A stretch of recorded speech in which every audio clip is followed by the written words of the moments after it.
Hello everyone, welcome to Gamelab. It's a pleasure for me to be joining you guys from home. As you can see, this is not your usual setup. This is actually my place. We are at the basement of my house. And this is a very special place for me because this is a place in which I've done a lot of the work through the years. This is actually my man cave of sorts.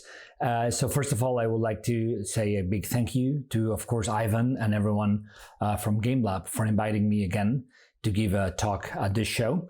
It's a very special year. I mean, we're all in very, very strange circumstances. We're living strange times. But at the end of the day, it's a great moment to come together as an industry here in Spain and celebrate what we do, the art and the craft of making games and what makes this game special. And when Ivan asked me if I would be able to give a speech here at Gamelab, I was thinking, what can I contribute to this year's Gamelab? And it came to my mind that July 3rd actually marks the 18th anniversary of Novorama. So it's been 18 years since our company was founded here in Barcelona. And I find myself in the strange position that now at Novorama we have employees which are half my age. I'm working with people. I'm 46 now. I know I don't look like 46. I know I look 22. But I find myself actually talking with programmers or designers or artists who are maybe 20 something. So that makes them again half my age. And I find myself, for example, lately in this last year, I've been doing a lot of mentoring to independent studios here in the city and around Spain as well. So every now and then you get that random phone call of someone saying, "Hey, Danny, could you look at my contract? Could you look at this clause specifically? How does a pre-money valuation of a studio compute, or how do you negotiate termination?" So I guess in different points in life you feel like you have different goals. When I began in this industry back in the day, my goal, as many of you guys, was, I want to publish a game. That was kind of like my dream. And, we did a game. It was called Fallen Lords. It was terrible. But, it was our first game. And, you fulfill that dream. It's kind of like you tick a box. And then the next box you want to tick maybe is kind of like, I want to have a hit. I want to have something that's successful. And, we did that as well. We did it with Invisimals. And, it became a big saga and all that kind of stuff. We wanted to have several projects going side by side, and we achieved that also in the Sony days. We were able to run two projects side by side, and again, you keep going. Of course, you go through ups, you go through downs, but here I am, kind of like 18 years later, and actually, you come to think, okay, what is my goal now? Yeah, and you feel like you want to be more useful to the community. So my usefulness begins with my employees. I would like to be more useful to the people who work with me. Honestly, I would like to kind of like my service to them is to basically provide them with a good ecosystem so they can thrive and grow as professionals. I want to be also useful to our investors, to our shareholders, to the people who actually, built Novorama back in the day. I would like to be more useful to the community, to the developers, to, indies who ask questions and, who want to have guidance on, whatever random bits and bobs. So it comes to me that being here in my cave, which is the first time I've shown this place to, the outside world, and being in kind of like this reflective mood, here's my 18 lessons that I wish someone had told me when I entered this industry, and no one did. So I'm going to share them with you today with the hope that, again, it's going to be useful to you as a professional entering the industry. My first piece of advice would be, of course, I'm going to start in chronological order. So the things you're going to face first and the things you're going to face later down the line. So my first piece of advice is make sure you choose your founders wisely. This is, to me, this is the most critical thing that you have to think about because it's the one that's going to affect you sooner. So think about this. In the games industry, put it this way, divorce is impossible. Okay, so you're never, ever going to separate from your founders in friendly terms and keep going with the same company. All of the times that I've seen this happen, of people, breaking up a team, usually what happens is it requires a new company, and then if you have to do a new studio, then you're losing all the expertise, all that kind of stuff. So take it from me, you're never going to separate from your founders once the studio is set up. The only way to do it is to kill the studio, which is, of course, a disaster. So one thing I want you guys to focus on is that a lot of the people still build companies around their friends, and that's very wrong. Very wrong, because the fact that someone is your friend does not make him someone that you should be working with for a number of reasons. For example, the first of all would be skill set. You know, the fact that you have a very good skill set is what you should be looking for, not the fact that you're a friend of someone. So for example, many times I've seen teams that say, oh yeah, you know, we want to found a studio. We are 3 programmers and we're going to build a studio. And you go like, okay, but that's kind of like wrong, because who's going to be your artist? Who's going to be your business guy? Who's going to be your designer? So again, look for skills. For example, at Novrama, this is one of the things I think we did right. The story goes like this. I was actually, I wasn't a friend of the people we built Novrama with. Actually, I didn't know them before. When I come from .coms, from doing, you know, websites and stuff like that. So when we wanted to build a game studio, actually what happened is that I began talking with people that I knew to look for the profiles I was looking for. So for example, in my case, I was looking for a really good lead programmer. I was looking for a really good lead artist. I was looking for a really good lead animator. And I was going to take the helm more from the design and, you know, production perspective. So again, focus on the skill, don't focus on your friendship with the person. And the thing is, people are not going to change. So for example, in the case of Novrama, you know, 18 years after, you know, are we amazing friends? Yeah, you know, we've been together for 18 years, so I guess we are in a way. But, you know, the same defects that we had on the first day is the same defects we have today, you know? So this idea of, oh yeah, no, let's put the company together and people will evolve, people will change, that is just not true. You're lying to yourself. So again, choose founders wisely. First piece of advice, this is the most important thing, because if you got it wrong, your studio is never going to survive. Once we have a founding team ready to go, the second thing you have to do, and this is actually very critical as well, is choosing your first project wisely. And you see, in this case, for example, we at Novrama did a terrible job, and you'll see that in a second. Your first project should be something that you can be successful with. And I'm really saying these words with a lot of weight, each one of them. You know, this is actually not my saying. This is from Gonzo Suarez, the designer of Commandos back in the day. I remember when he was one of our mentors when we began back in the day. Again, this is, you know, the early 2000s.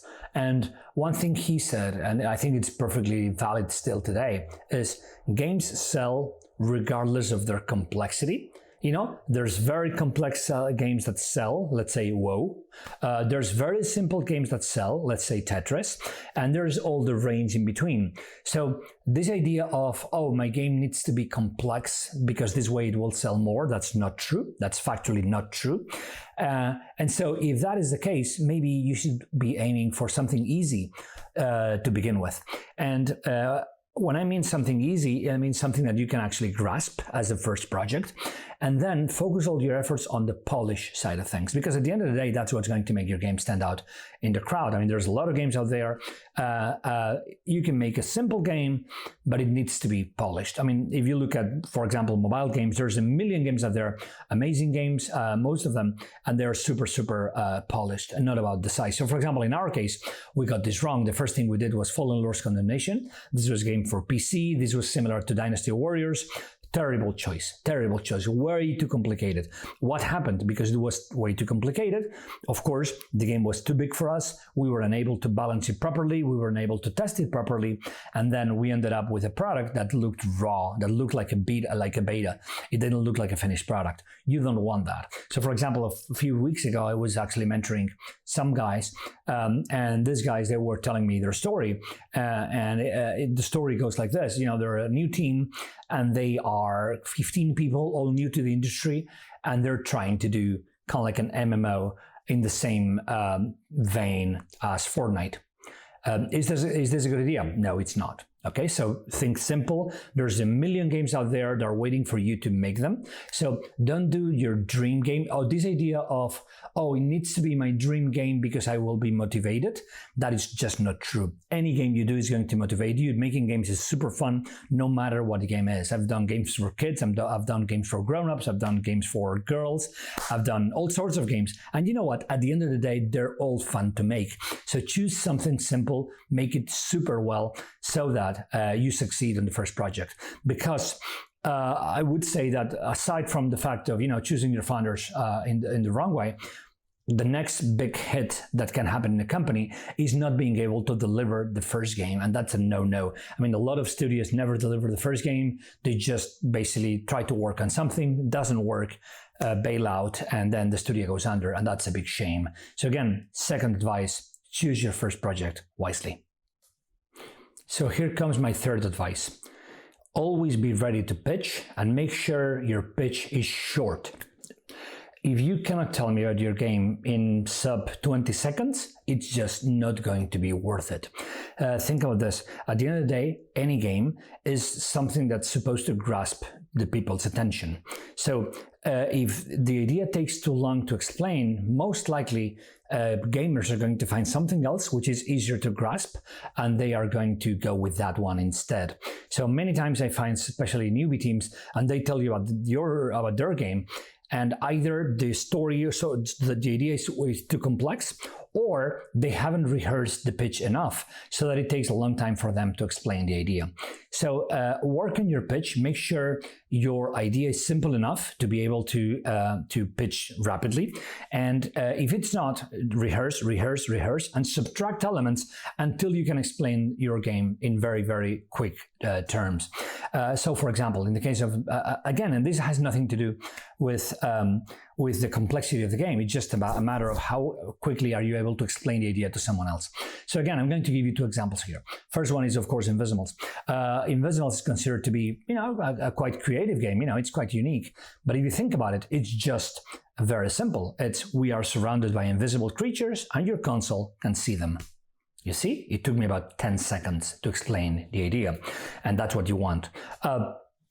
For example, my second example is going to be Killsquad, our most recent production, which is now on Steam Early Access. So with Killsquad, it started like a very dirty design. Dirty meaning that it had a lot of influences from, Diablo and MOBAs and blah, blah, blah, blah. And again, through the months and the years of development and, rehearsing, you learn to throw away things, and just go to the core until you can explain that in this case, Killsquad is Gauntlet in space. You see? Simple, quick to explain. If you've reached that point, the second part of this same advice is always be ready to pitch, always, no matter where you are. I mean, a lot of the work that we have acquired for the studio has come from really, really weird places, such as, bars, discos, clubs, we've done talks about games in any place you could imagine. So the way I do this, for example, is on my cell phone, I'm always carrying trailers for all the Novorama projects. So at any time, I can just pop my phone out and just, press play, and I'm showing you a trailer of whatever we're working on. And of course, if needed be, I'm always carrying either a JPEG or a PDF on my phone as well, so that I have there like a 1-slide presentation or a 2-slide presentation. So again, no matter when the opportunity arises, you're always ready to go with a simple, quick pitch, and that you have it ready on your hands because it's on your phone. So again, third piece of advice, short pitches are nice, long pitches are not. I'm going to give you kind of like a technique to come up with these short pitches that work great. And again, you'll see that it has nothing to do with the complexity of the game. You can make a super complex game that can be explained really rapidly. So the trick I use, and this is my fourth advice, is that I always think about games in 4 buckets. Okay, so at the end of the day, imagine that you could simplify all the games in the world to 4 categories. I'm going to go kind of like left to right, from worst to best. And so these 4 categories are as follows. The first category is forgettable. The second category is interesting. The third category is creative. And the fourth category is weird. So let me explain What I mean by that. So when a game is forgettable, it's a game that in 30 seconds or in half an hour after they've told you about that game, you will have forgotten about, because there's nothing special about it. There's no X, there's no special mechanic, there's no USP. Okay, of course you don't want to be there. Forgettable games are the games that no one cares about, and they just come and they go, and they don't set the world on fire. Then from forgettable, you could go one notch higher in terms of creativity, and you could have an interesting game. An interesting game is usually a forgettable game with a twist. So many times, all it takes to create a memorable game is taking a genre, a classic genre, and saying, oh, my game is this, but with this change, I mean, all you need usually is one mechanic, which, it's significantly different, so that your game becomes original. So, for example, Braid, the classic platform game, it's at the end of the day, it's just a platform game. It's basically the classic Mario, but with puzzles around time. That makes the game different. Invisimals, again, if you think about it, it's not that different from any creature collecting game. There's a million creature collecting games through the years, but Invisimals is like a creature collecting game, but, and this would be the unique feature, in augmented reality. Okay, so again, a friend of mine who used to run EA in Madrid, Jaime Ginés, super clever guy, once told me back in the day, to do a great game, all you need to do is give the audience 80% of what they love already and 20% of new stuff. So again, this would be the interesting games. Then moving one notch higher on the creativity, we go into the creative game, the third type of game that I was telling you about. A creative game is such a game in which you have different innovations, not just one, that create something that stands on its own, so that that game can be perceived as a genre or as a new type of game.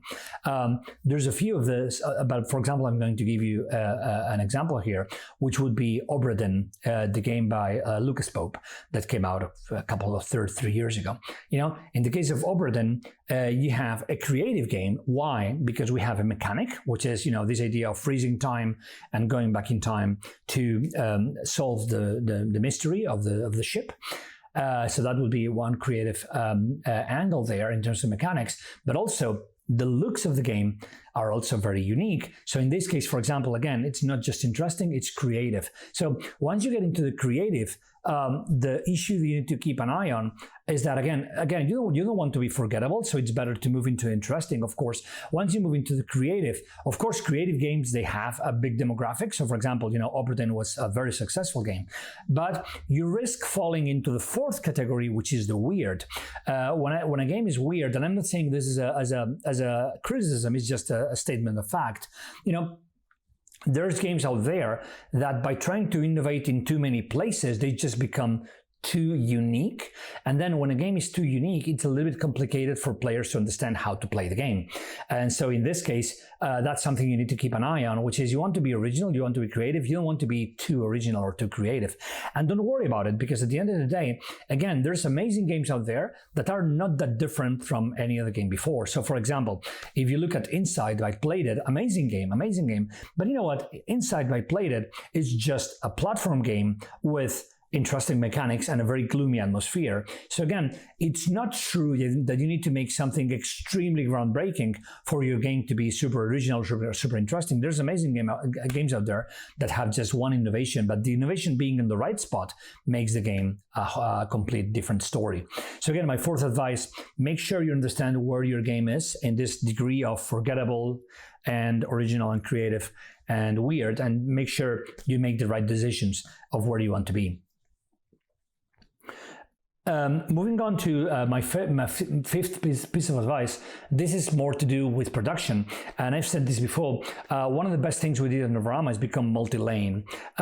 Again, you're working on a game, hopefully it will succeed, and hopefully you will make money out of it. But one thing you'll learn, and I'm going to be talking about that in a second, is that this industry goes through valleys and peaks. So a valley is when you're not generating revenue, and a peak is when you are generating revenue. So it is a big problem to actually solve this issue of valleys and peaks, because you could actually bleed cash during a valley and actually die because of not finding another project. So the best way to fight that is actually to become multi-lane. You know, when you can become multi-lane, for example, if you have two projects going side by side, usually when a valley of one project is coming, the other project may be in a peak. So financially, your studio is going to be way more stable. I know this sounds very industry-like, but remember this: we're an industry. You know, it's a creative industry, but at the end of the day, that this is something I always tell the people in Novrama, and this is kind of like a guiding principle. We do games because it pays the bills. You know, of course, we want to make money. We want to do something creative, super original. But at the end of the day,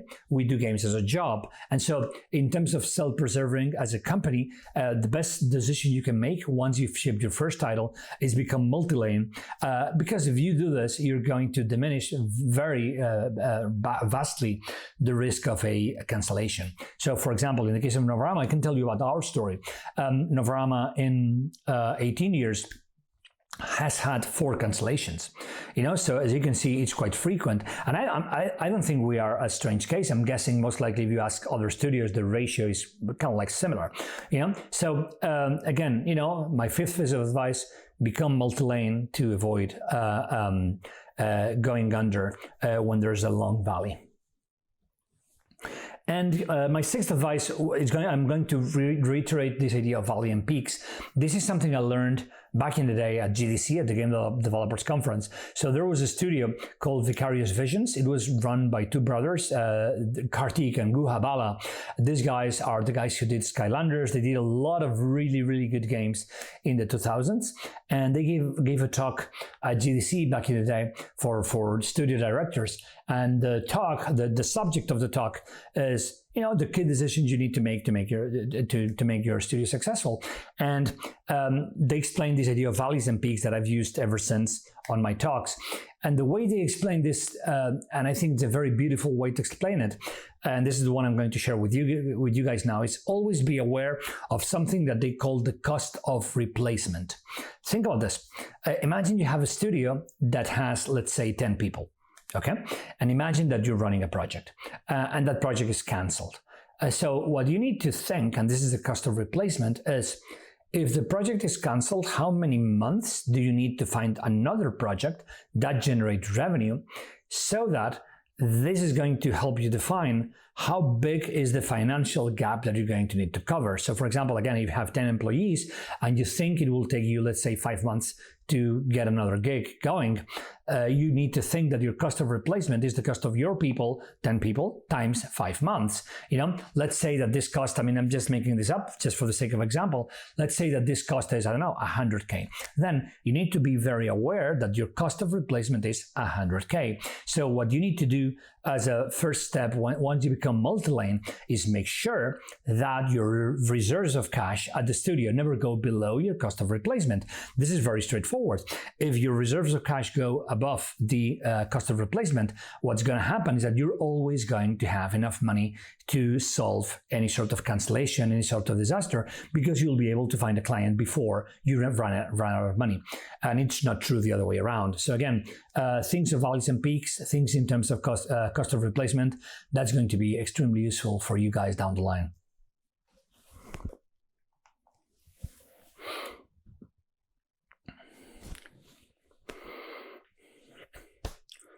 Okay, my 7th advice to you guys is always be pitching. I find frequently that a lot of younger studios, usually when they're working on a game, they stop pitching and they're just working on the game. And then once the game is over, or at least once it's almost over, then they begin pitching the game. That's very wrong for a reason, which is you guys are not aware of how long does it take to actually get a deal going. On the average, and again, I'm talking from my experience of 18 years in the industry, I would say the fastest deals we've made have taken, let's say, 4 months, maybe 3 months, 4 months. And my average would be about 6 months. So that's half a year. Okay, so always be pitching, because if you start pitching once the project is over, then you're going to begin bleeding cash, and that's going to be an inconvenience. So always be pitching, be ready to pitch in the most uncommon places. Of course, I need to keep this under wraps because it will be kind of like breaking NDAs. But a lot of the games that we have done at Novorama have surfaced from really weird occasions, such as, like a party or meeting someone or hearing something from someone. So always be in pitching mode. There is no pitching mode. Your life needs to be pitching mode. One thing you guys need to be aware is that, at least based on my experience, there's kind of like pitching season. Usually Q1 and Q2 of every year is what I would call more like pitching season. And then Q3 and Q4 are kind of like softer months. And there's a reason for that, which is publishers usually in the first half of the year is when they're starting with a brand new budget from management, and the company as a whole. And so usually because they have a brand new budget, they are going to be looking out for things to do with that budget, new projects, etc. So at least based on our experience, best places to pitch is around GDC time, again, February, March, April. That is when you should be super actively pitching because that is when the industry is actually more open to listening to your new ideas. So again, seventh piece of advice, always be in pitching mode. As you can see, I'm moving from the more creative advice to more business advice, because at the end of the day, this is a business and you need to treat it as such. So my eighth piece of advice today, and my eighth lesson would be, take this as a business. This is not a hobby. This is not an art form. This is a business. If you are concerned about your artistic merit, don't be, because, for example, great painters through history, such as Velázquez, for example, yes, he was an artist. He's considered one of the best painters in the world in the history of humanity.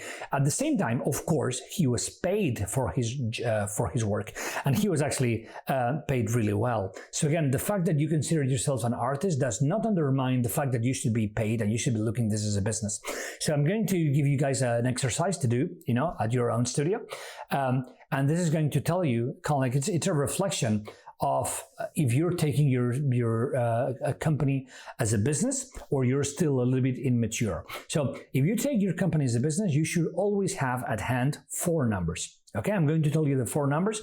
This is the 4 numbers that matter most for a game studio, at least based on my experience. These 4 numbers are for the last fiscal year. You should always have ready your revenue. So do you know your revenue? As of now, could you tell it to me like now? Oh yeah, we made this much money. Second, your costs. How much did you spend? Of course, revenue minus cost is going to give you your profit, but that's nothing that we're going to worry so much about. But again, revenue, costs. Then the third number I need you guys to work on is a number which is the profit per month. So this is basically taking your profit, so which is again revenue minus costs, and basically dividing it by the number of employees and the number of months, so that you can tell me, and this is a very important number, by the way, you can tell me, okay, for every employee, we are making, let's say, times 1.6, or times 2, or times 4. I hope you understand what I mean here. This gives you a measure of how successful are you in turning sweat, blood, and tears from your employees, actual work, actual effort, into revenue. So it's kind of like a return on investment per employee, so to say. This is a very, very important number. Someone told me this number some years ago, and I always have that kind of like in the back of my mind as a measure of how successful is Novorama. Are we making more money per employee, or are we just stuck? So that's my third number. And the fourth number, which relates to an advice I gave before, is your reserves, not in terms of cash, which is important, but actually in terms of duration. So in other words, how long will the studio survive if basically, for example, a pandemic starts and you stop generating revenue? How much cash do you have in the bank? So can you survive for 6 months, 9 months, 12 months? What is your situation? So again, going back to my general advice, take this as a business. And a good measure of taking this as a business is knowing these 4 numbers: revenue, costs, profit per employee, reserve duration. Do you know these numbers? That's a good metric of if you're taking this the way you should be taking it, at least in my opinion, or if this is something that you should be working a little bit more harder on. Okay? Ninth advice, and this is very much kind of like a Danny way of thinking. That's something I do all the time, and I guess people around me hate me for that because it has a little bit of an obsessive component, which is always think what is wrong today. I'm going to give you a very, very useful example of how we learned this the hard way with Navarama back in the day. So again, the idea is every day think, okay, what is wrong? Don't focus on your successes, don't focus on your progress. Always kind of like have a chunk of your brain thinking, okay, what are we doing wrong today? For example, in the case of Navarama, what are the challenges that we're facing in 2020? Where are we failing? Are we being successful in everything? Of course not. I mean, we're doing some things wrong. So always think, what am I doing wrong? This is a way of doing what's called hill climbing. So if you're a math guy, you'll know what I'm talking about here. In hill climbing, you're trying to go up a hill, and basically to go up a hill, what you're doing is at every step, you're trying to increase your altitude by the maximum amount. And to do that, in this case, we're looking at, okay, what is the biggest mistake we're making today? I was saying before that this is very much like a Danny thing, or called something that obsesses me, because we have made that mistake a million times of not being fast enough detecting mistakes that we were making. And, luckily we survived, but, this is the kind of things that can make your studio go under if you're not fast enough detecting a problem. So I'm going to tell you, for example, in this case, two stories from our history. And again, this is one of the cases in which I'm going to say really out loud, we did this wrong. And that's the reason why I'm giving you this word of warning.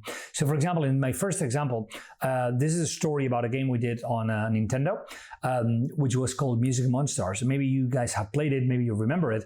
It was a music game. Back in the day, we were less careful as we are today. Now we are older and more mature. And so we decided on the game Music Monster. We loved the game, and basically we didn't take the care of registering the brand name, the trademark. So we went ahead with the development of the game, and, we called the game Music Monsters, and we thought, what could go wrong? We didn't register the mark, but I'm sure nothing will happen. Turns out, there's a radio station in Germany which is actually called musicmonster.fm. And so when the game came out in Germany, actually they sued us. So had we been in this mode of always be thinking, what am I doing wrong? I'm sure we would have thought, shouldn't we be registering this? Of course, the company was right, because we should have registered a trademark before going into a market with something that was conflicting with their product. It was not even in the same category, but they were right to complain about us. The end of the story, at least, is a happy one, because we spoke with them, we reached what's called an amicable settlement, and nothing wrong came out of that. But again, that's one of the things that made me think, you always need to be thinking, what am I doing wrong? The other story I'm going to tell you is at one point in our history, and in this case, I need to kind of like keep some details secret because it's kind of like confidential stuff, but we were pitching a game. We thought it had a lot of potential, that game specifically, and we began talking with one publisher, I'm not going to say which one, but we began talking with a publisher, and that publisher looked very enthusiastic about it, And so that publisher, because they looked so enthusiastic about it, we basically stopped talking with other publishers. So again, we had this game, lots of potential, showed it to this publisher, they loved it, and we thought, this is a done deal. There's no rush in talking with other publishers because, this publisher is going to pick it up. I'm sure you know how this story ends. We wasted half a year talking with just this publisher, not pitching the game to other publishers. And while doing that, the company was actually bleeding cash. And in the end, this publisher didn't actually pick up the game anyway. So that was a big mistake. We should have been thinking, okay, what are we doing wrong today? What are we doing wrong today? One of the rules I said before is always be pitching, always be pitching. We shouldn't have stopped pitching while talking with this company. We should have pitched the same game to other publishers. And by not doing that, we generated risk. Of course, again, we're here today, which means we survived that episode. But again, that was an episode in which that made me realize of this idea of always be thinking, what are you doing wrong? So we've covered 9 pieces of advice. So let's go for number 10. You see that, again, 9 pieces of advice already. So you realize that doing games is complex. There's a lot of things going on. There's a lot of decisions. There's a million components. Even a simple game like the games that Novarama does. I mean, for example, if you take Killsquad, which is our most recent game, let's face it, I think it's a great game, but it's not World of Warcraft. It's something way smaller. But even being smaller, it has a million decisions that had to be made about that game, And the problem is, and this is something I find a lot of studios struggling with, is you cannot obsess yourself with making all the right choices, because you will not. You have no time to make all the right calls. And so what you need to do is you need to learn to prioritize. For every project, think, okay, what is the X? What is the USP? What is it that I need to get right for sure? And then focus all the effort on making those decisions correctly. And you know what? You can live with the others being kind of like so-so, because if you get the core right, everything will fall into place. So for example, in the case of Invisimals, to give you an example, with Invisimals, again, a million decisions there. But the core of the game was basically discovery and mystery. There was a quality on Invisimals. Whenever you showed Invisimals to someone and they saw the creature on your hand, they went like, whoa, that's so cool. That was the driving force for all the design. No matter what we did, we were always thinking, how do we foster discovery, and how do we foster this sense of discovery and mystery? At the same time, for example, if someone asked me, which happened back in the day, oh, how is the Invisimals UI? No one cares about the UI. As I was saying before, you need to prioritize. So our UI, let's say on a scale from 0 to 10, maybe it was a 7. But you know what? No one bought Invisimals because of the UI. They bought it because of the mystery and the discovery. So in the game you're working on currently, do yourself a favor and spend some good time thinking, okay, what is the X of this game? What is it that's going to set the world on fire about my game? What is the unique factor? And then focus all the efforts on getting that right. Make sure those decisions get the proper care and love and time, and they're made correctly. And then all the other stuff, sure, you're going to do your best to make the best decisions, but at the end of the day, you'll get the important ones right, which is what really is going to matter at the end of the day.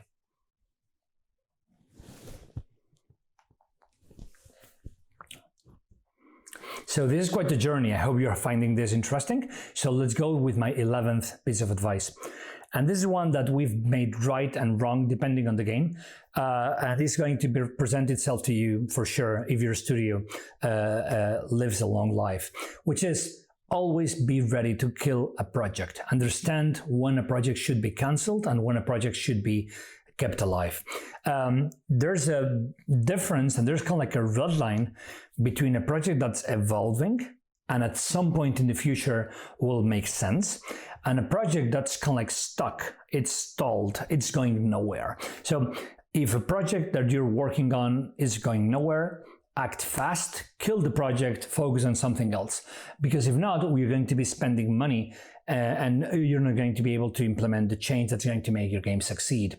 So for example, always think, okay, what is it that we're going to achieve in the next 3 months or in the next 5 months that's going to change the course of this project? If you have an answer to that and you have an honest answer that you believe is the right answer, you should keep the project alive and you should keep working on it. But if you don't have an answer or you have like conflicting views within the company, maybe it's time to think, you know what, does this project make sense anymore? Another way to look at this is, imagine that you are like an investor. You're an investor in the stock market, for example, and you have, I don't know, maybe let's say that the next 3 months of your game is going to cost you, I don't know, 50,000 euros, for example. Okay, what if I gave you 50,000 euros? Is this game the best place to put those 50,000 euros? Or maybe it's a better course of action to begin a new prototype for something else. Again, when in doubt, many times it's the right time to kill a project. Of course, that's really, really sad. That's something that it always hurts. Most likely you're going to lose employees when you do this, because again, employees are going to be attached to that game, and once you kill it, they're going to feel that kind of like you've killed a part of their soul, which is true. That's that's what you've done effectively. But you need to always explain to your team why you did it, why this is the best course of action. I have had to do this sometimes here in Novorama, because we do a lot of prototypes. They don't go anywhere. So you kill the project just to not keep spending money on something that's not worth it. It's a measure of protection towards the company. So again, 11th piece of advice: be ready to kill games. It happens. It needs to happen. So we are presenting kind of like a recipe to have a healthy studio. And one thing that it's missing, and this is going to be my 12th piece of advice, is the mixing of internal and external IP. When you talk with young studios, all of them want to do internal IP only. And they're going to tell you, oh, no, I would never work on something which I hadn't created. And, external IP is terrible and blah, blah, blah. But what if I told you that you could work, for example, on the next game of, let's say, Spider-Man or Lord of the Rings or, any of those IPs? Do you still have the same opinion? Of course not. So it's not about internal or external IP, it's about understanding when it makes sense and when it doesn't. So I'm going to characterize both types of projects very rapidly, so you get kind of like a cheat sheet of what you should be doing. So internal IP, your own brand. So for example, Killsquad. Killsquad is an IP that we have developed on Novorama and we're still working on through Steam Early Access. So why do you do internal IP? So you do internal IP basically for 3 reasons. The first reason is because if it's successful, it creates something of value. You can be a service provider doing games based on external IP, but if you have your own IP, your studio value grows because you own that IP. So for example,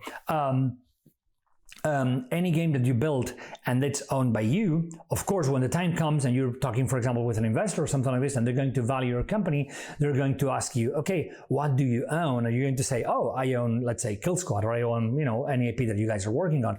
If that IP is successful, of course, it adds to the value of the company. So reason number 1 is it adds value. Second reason, similar to the first reason, is it has a lot of commercial margin if it succeeds. So if you self-publish a game and that game is your own brand, of course, all the money goes to your bank account. There's no publisher, there's no middleman in between. So again, if you manage to succeed with the launch of your internal IP, of course, you're going to generate revenue at a higher rate than an external IP would, again, only in the case that you succeed. So the third reason why you want to do internal IP, and again, it's kind of like the blending of the two that I said before, is it gives you independence. You don't rely on pitching, you don't rely on anyone else, because you're able to self-sustain just with your own IP. Of course, this is not kind of like, a silver bullet. It has very, very important downsides, and you're all very well aware of that, which is launching an IP is terribly expensive, it's complicated, and the consequence of that is most of the times your IP, just from a statistics standpoint, it's not going to succeed. So always think, okay, if it works, internal IP, it's great, independence, margin, value for the company. But let's face it, the chances of my IP succeeding are low. So that's the reason why it's not always true that internal IP is the best way to go. So now let's go to external IP. Again, you're doing a game based on, Star Wars or something like this. With external IP, what you get basically, maybe it's counterintuitive, but what you get is reputation, actually. Why? Because your studio is actually unknown, most likely. You may be working at Novorama. Oh, who knows Novorama? Of course, a lot of people do, but a lot of people don't. And so when you go somewhere and they tell you, oh, what have you worked on? And you say, yeah, we worked on this internal IP, which wasn't great. But for example, once you can say, oh, I worked on this game based on this brand, which was very popular. Let's say, for the sake of example, Rick and Morty, or let's say Star Wars or something like this. Oh, then you have reputation, because they're going to attach you to that brand that you worked on. So again, you're going to be able to boost your reputation by working on external IP, because those IPs already have a reputation that you can somehow associate with your studio. So again, external IP, first thing, reputation. Second thing, of course, there's less financial risk. Reason being that external IPs are more predictable in terms of sales. For example, if you do a game based on, as I was saying, Star Wars, of course it's going to sell because the brand of Star Wars has guaranteed sales. So if you work on an external IP, the revenue is going to be more predictable. There's going to be less risk.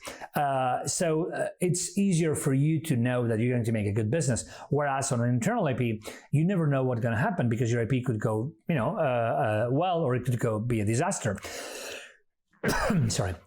So again, first thing, reputation. Second thing, less risk. Third thing, and this is something that a lot of people are not aware of, is actually revenue. Reason being that some of the bigger brands, of course, because they have more guaranteed sales, the publishers can actually command higher budgets. Of course, if you're doing a game based on, let's say, Lord of the Rings, which is a successful brand, of course, when you ask to the publisher a certain amount of money to do the game, they're going to be more willing to do it because the brand has a big drag in terms of sales. So when you ask them for whatever amount of money you need, it's going to be easier to convince them if the brand is an established brand, opposed as when you are running your own IP. So again, don't think about internal or external IP as right or wrong. The best way, actually, and the Novarama way, and I think this is one of the ways in which we took the right decision, is to combine both. So I'm going to tell you where we are now, and I'm going to tell you how we managed to have a good 2020. So 2020 has been, let's face it, a disaster because of COVID. I hope you guys are all doing fine. I hope, this is over soon. But it's been a really tough year, because, business has been slower than usual, and, it's been complicated. So in our case, we're running 3 projects side by side. And these 3 projects, there's one internal IP, which would be Killsquad, and this is, public, and it's in Steam Early Access. But then we have 2 external IPs that we're working on, one of them being a publisher's supplied IP, 100%. Again, as I was saying before, imagine we were working on Star Wars. It's not Star Wars, but, that kind of thing. And the other one is a co-development, which is an IP that we are working on with a publisher. It's a new IP, but it's actually owned by the publisher as well. So again, it's kind of like a best of both worlds approach, and that's what I would advise you guys to do. Leverage the power of external IP, leverage the power of internal IP, be aware of when it makes sense to use one or the other. And this is my 12th piece of advice. As you can see, well, I'm an engineer by training. That's what I studied back in the day. I'm not the best engineer in the world. So I guess that's the reason why I became a game designer or a manager, if you wish. But I'm an engineer. So the way I approach problems is very data-driven. And this is my 13th piece of advice. Always back your decisions with data. There was a philosopher in the 20th century called Bertrand Russell. And one of his most famous quotations was, always make your knowledge based only on proven facts, and this was a way for him to make people steer away from prejudice, from, bias and all that kind of stuff. So again, always base your opinion on proven facts. And in the games business, again, you're going to be making a ton of decisions, millions of them. It's important to stop for every decision and always ask yourself, why are we doing this? As you get older, you realize that decisions don't matter. The reasons for the decisions are really what matters, because that's what's going to backfire on you, maybe 1 month or 10 months down the line. If you make the decision for the right reasons, it's going to stay there for a long time. But if you make the decision for the wrong reason, it's going to come back to you kind of like a ghost. The story here is Jeff Bezos, the founder of Amazon. I'm guessing you guys have heard this story, most likely because it's been all over the media. But the story goes like this. Jeff Bezos, of course, he's a very busy guy, as you can imagine. So whenever he does a meeting to discuss something at Amazon, the meeting has to follow a certain set of rules. The meeting needs to have a clear decision to make, like, oh, we need to choose between this, this, and this. There need to be clear alternatives of, again, option A, option B, option C. And then before the meeting, all the people in the meeting must receive a memo, like a document, like 6 pages long at most, explaining the problem, how we got to this problem, and explaining the alternatives and the pros and cons, so that the decision becomes usually evident, because again, once you present the right information in the right context, it's going to be easier to make that decision. This is a criticism that I'm going to make to Spain as a whole, and I've seen this through the years, which is we are a country that is super creative, and sometimes we rely too much on creativity. And what I'm seeing as I get older is that many times creativity is a great asset, but many others actually creativity, just because of the brain tricks that we play among ourselves, it can lead you on a blind path, and you think you're making the right decision, but it's just your ego lying to you and saying, "Oh yeah, that's a great decision." When actually, I think we should be a little bit less creative and more analytic. Once you work with people from other countries, more kind of like countries such as, for example, the Nordics, or countries such as Japan, which I've done a lot with through the years, you realize that they backed all their decisions with data. And you know what? They are equally creative, but it's just a different way of thinking. So if you want to kind of like summarize this advice in one motto, one phrase for you, think about this. Analytics is the new creativity. Okay, make sure everything you do comes with an analysis, comes with facts, and then make the decision.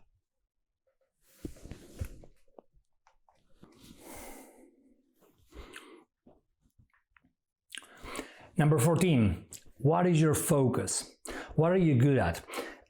You need to work on establishing a company culture around something that you consider makes your company what it is. What is special about you guys?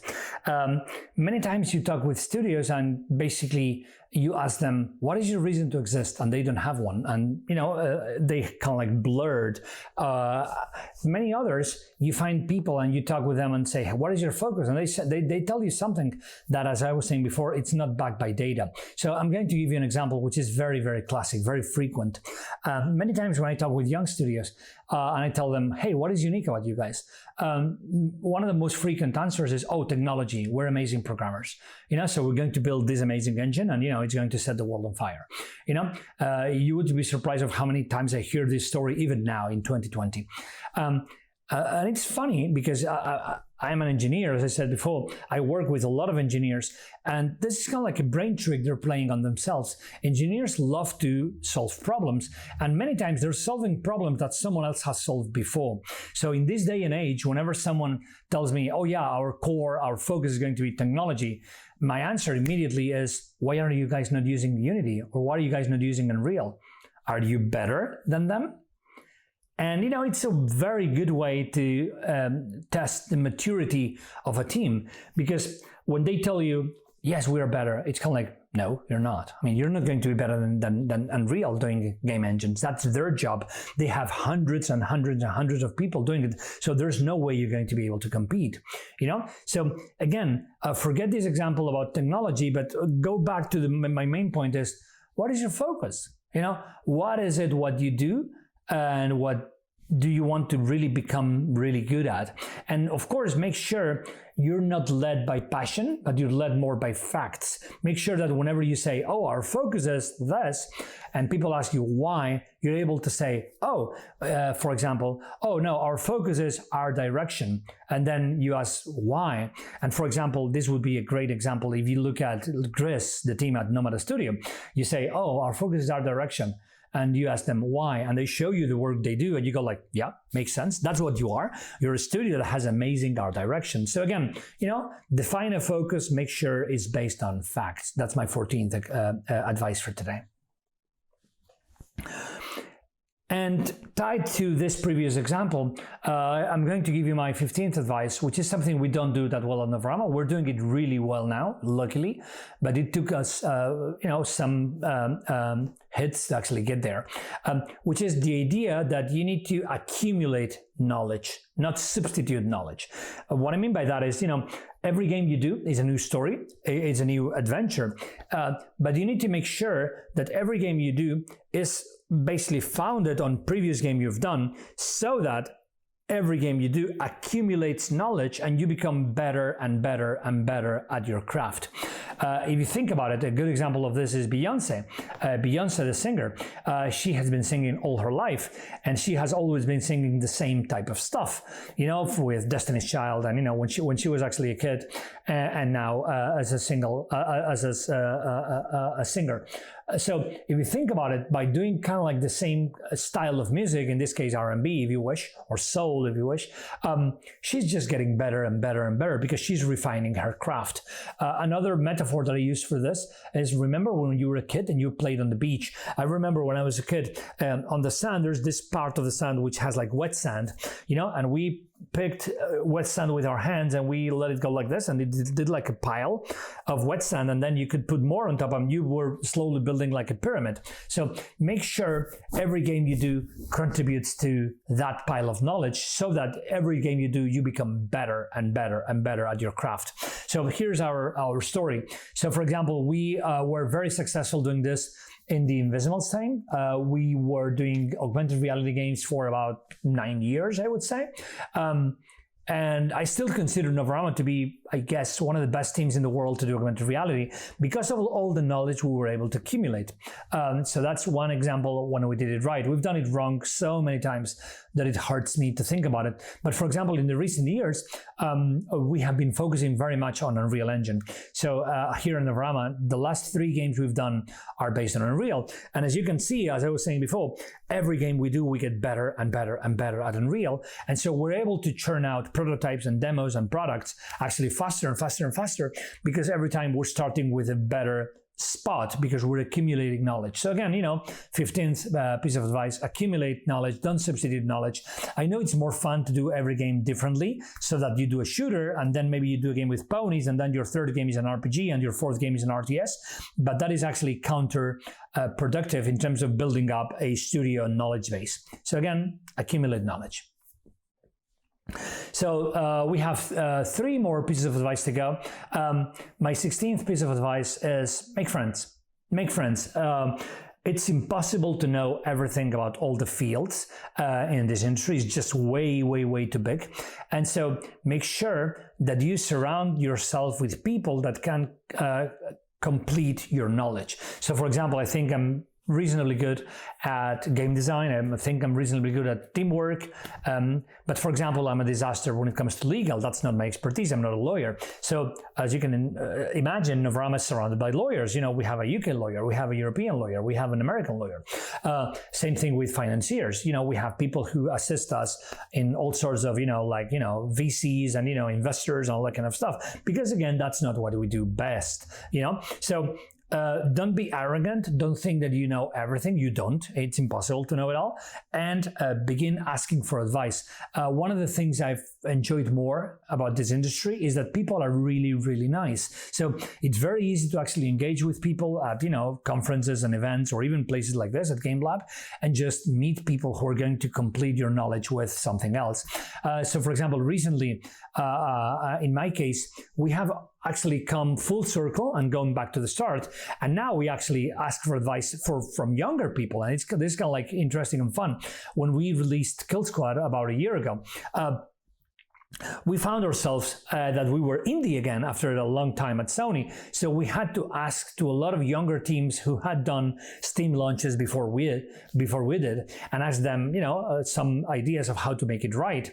So again, both if it's kind of like advisors, lawyers, etc., or if it's industry peers, be open, be nice, make sure you ask to people, because there's for sure you're going to find the answers to your questions if you communicate with the community. And that's my 16th piece of advice. Have a healthy social network that you can engage with and extract knowledge from. Going to number 17. And this is kind of like an old man's comment, but again, I'm 46 now, so you'll excuse that. But when you're my age, most likely you'll think the same way, which is, there's a point in which you're not going to be the smartest guy in your company, and that makes sense. As you get older, you get more experience, but then the younger generations push and become more relevant and relevant and relevant. Again, going back to the point I was beginning this conference with, there's people in Novarama now that are half my age. So I am way more experienced. I've seen a lot of things they haven't seen yet. So I guess I can give very good advice. But basically, they're beginning to eat away their terrain to become more relevant as young people in the industry, and that is great. A company needs to be the sum of all the brains from the company. It's unfair for the top people of the company to make all the decisions and leave nothing for all the people below. If you think of Novarama, now Novarama is right under 40 people now. That's a lot of brains. So if you empower them, if you tell them, I care about your opinion, if you tell them, hey, this is area, I'm going to let you do what you want to do because that's the reason why we hired you in the first place, so that you can make decisions, you're going to have this additive power and you're going to become unstoppable. So the natural course of action is that at some point you're going to find that you're going to stop doing certain things because you're going to create spaces for all these new people to actually take over. And that is great if you think about it. Now that I'm 46, I remember me when I started in this industry and I was 20 somethings. And the kind of illusion and the kind of thrust that I had back then. And I see that same thrust and that same illusion on the new employees that we hire daily at Novarama. And you know what? I had my turn to enjoy that raw feeling back then. So now it's their turn, and it would be unwise for me to detract them from having their share of the fun. So again, be ready to step aside, be ready to hire smart people and give them breathing space so they can basically make the next generation of games. Most likely that's going to be actually better than the one you would be able to do yourself. In my case, this is particularly impressive because, for example, now I find myself in the rare position of hiring people who are actually fans of games I did back then. So, for example, the other day I was talking with a guy, and he was saying, "Oh yeah, I was a fan of Invisibles when I was a kid." That's a really fulfilling sensation that you can get. So we've reached the end of the journey today, and I wanted to finish up with my 18th piece of advice, and it's this. Always be nice to people. And there's a good, very solid reason for that. Think about this. This is an industry where you're going to be spending a lot of time. You're going to meet a lot of people. And at the end of the day, it took me 18 years to actually build up my reputation, but it can take you 1 or 2 days to actually destroy it. Reputations are something that you slowly build up. The way I explain this is always the same. It's like you're a boat going on a river. So if you think about a river and a boat, there's a wake behind the boat, and that is what you leave behind. And it's only up to you to choose what are you going to leave behind. Are you going to leave behind enemies and failed projects and, a destroyed reputation? Or are you going to be, that nice guy that you can always go back to ask for advice or maybe offer a project to or something like this? The way I look at this is always give back everything you learn. Think about this. The moment you receive knowledge, you can just keep it for yourself and be kind of like selfish, or you can consider yourself just someone who receives the knowledge and then sends it back to the rest of the community. That's what I always try to do. And I think that's actually good for a couple of reasons. One is that actually, of course, it's generous to the rest of the community and it makes us all better. But the second and most important is that it drives me to learn new things. If I give away everything I have a good reason to try to keep learning new stuff every day. So again, be nice to people, give back everything you learn. And of course, if you do that, with time, you're going to build up a reputation. So I hope you enjoyed my talk. It's time for me to say bye. And I wanted to wrap up with a simple thought. It's never been a better time to be making games than now. If you think about it, we have a lot of things actually working in our favor. Our tools for production are now more widespreadly available than ever before. I mean, if you look at Unity, if you look at Unreal, if you look at the huge knowledge stored on the internet, on YouTube, and on wikis and places like this, you can learn to make games really easily.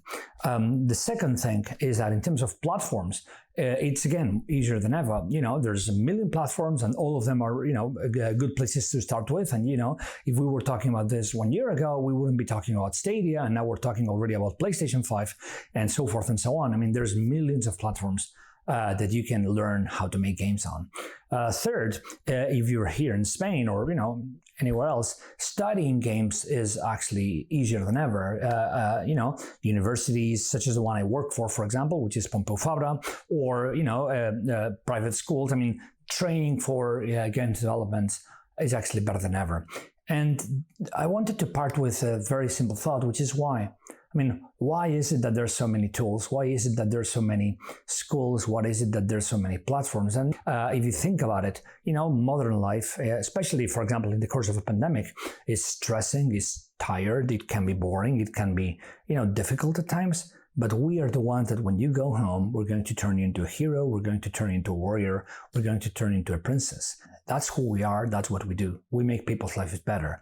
And I hope you have enjoyed this talk, and I thank you so much for listening. Bye.